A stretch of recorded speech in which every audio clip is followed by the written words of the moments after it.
Hey everybody, it's Rob. I'm back. We're going to do another quick video today. We're going to cover several methods that you can use to transfer files back and forth from your attack machine to victim machines. Um, I think with tools that I cover today, you can pretty much be guaranteed that you'll be able to do what you need to do in about 99% of the cases. I hesitate to say 100% because there's always that one instance where certain things just don't work. Um, but the first one we're going to start with is the one that you probably have seen me use many times, and it's the Python HTTP module. And what it does is it serves up files in a sandbox directory as a web server. And any file in that directory is accessible to any computer on the same network. And the way you start that Python web server is you type Python 3 module http server, and I always use port 8000. If you have anything running on 80 and you use 80, the command will fail. If you have any port that's in use, it's going to fail. So I typically use 8000. I know I don't have anything running on 8000, but you need to remember that. Okay, you're going to see some files here. We're going to be using these files to transfer back and forth today.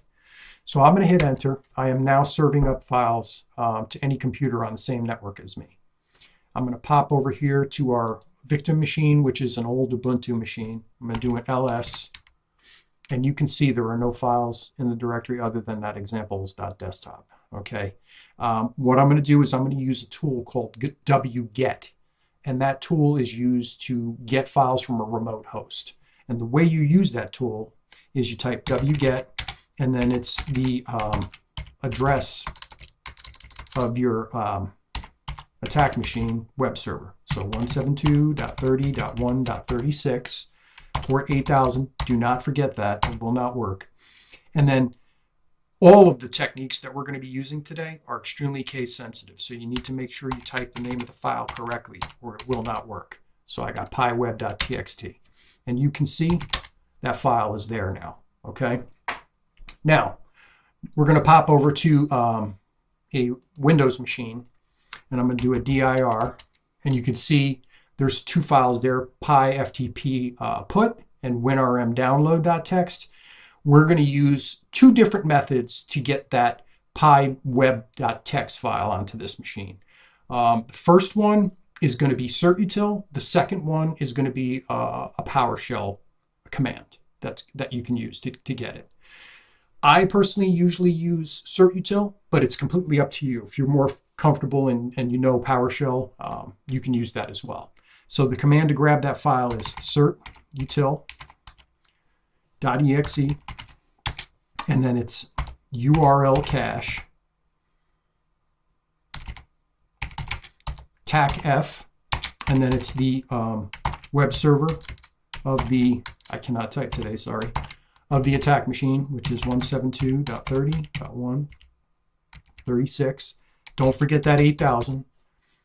Don't forget that the file is completely case dependent. And then the last bit here is, unlike the wget command, we have to specify what we want the output file to be called. So I'm just going to call it the same thing. If you don't do that, it will definitely not work. We're going to hit enter. We're going to do a dir, and you can see that we now have pyweb there. What I'm going to do real quick is I'm just going to remove that file. So pyweb.txt, do another dir. You see it's gone. Okay, I'm going to clear the screen. Now we're going to use the PowerShell. You can see I have a PowerShell prompt. We're going to use the PowerShell method of getting that file. So I'm going to do invoke -web request, okay, and then it's tac URI, then it's the web server address, which is 172.30.1.36. Don't forget that port, and then the name of the file, which is pyweb.txt.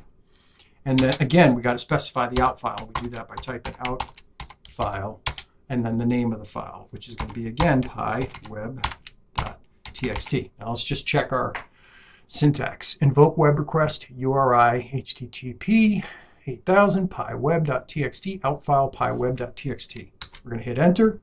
Now when we do a dir, you can see that file's there.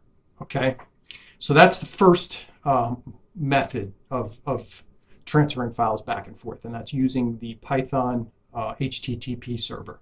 Okay, so we're going to come back to our web server here, and we're going to kill it. And now we're going to use something called Python FTP lib. It's essentially, it's a module. It's a FTP dlib module, okay? And it does the exact same thing that the HTTP server does, except instead of using the HTTP protocol, it uses FTP.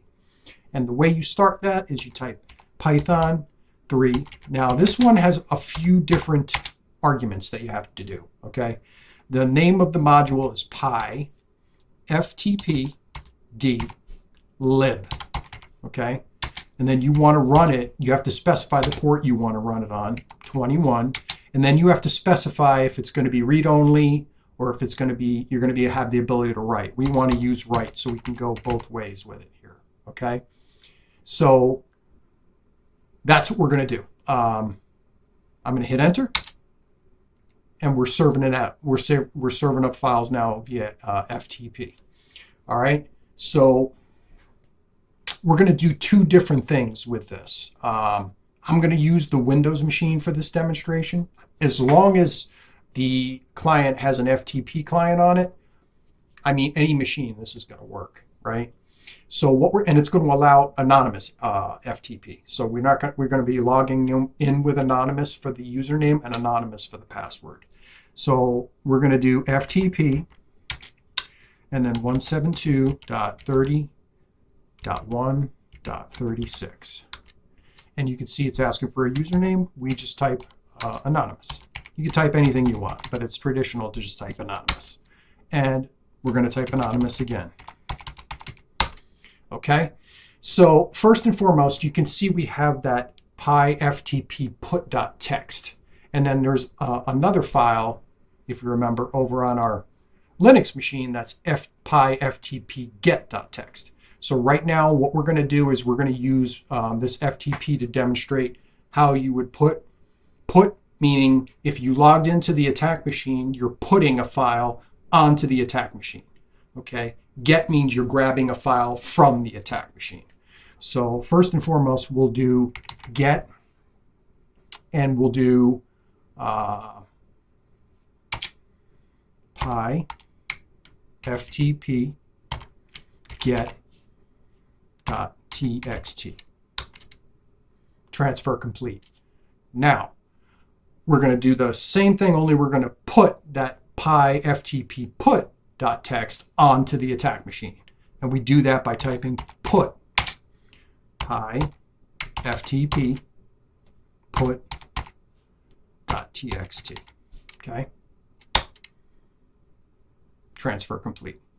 So now if we do a remote listing of the files on that Kali attack machine, we can see the put and the get are there, right? Before only the get was, right? Now the put is there. So we can quit, and if we do a dir, we can see we have the put and the get here as well. Okay. Now that works really well if you need to transfer files back and forth, and it's really, really like OS and application agnostic. FTP, if the application or OS supports FTP, this is really useful to transfer files back and forth. Okay.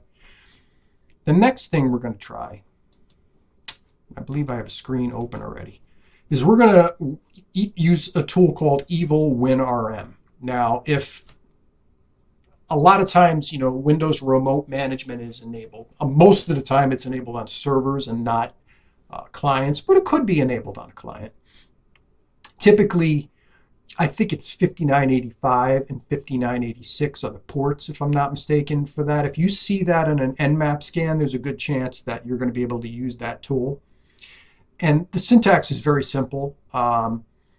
because it's really just needs, it is credentialed, which means you got to have credentials to use Evil WinRM. But by default, it's going to try to use domain credentials. You will have to manipulate it a bit if you're going to try to use local credentials. So like you see here that I'm going to log into Evil WinRM at my Windows box that we were just on, and I'm going to use administrator and password 1, and that is going to be a domain administrator and password. So I'm going to hit enter on that. It's going to ask for my password, and then we're going to wait for it to connect, and then here we are. We have a shell. Okay, this shell is connected to that Windows machine. Okay, so if we do dir, you can see all those files, right?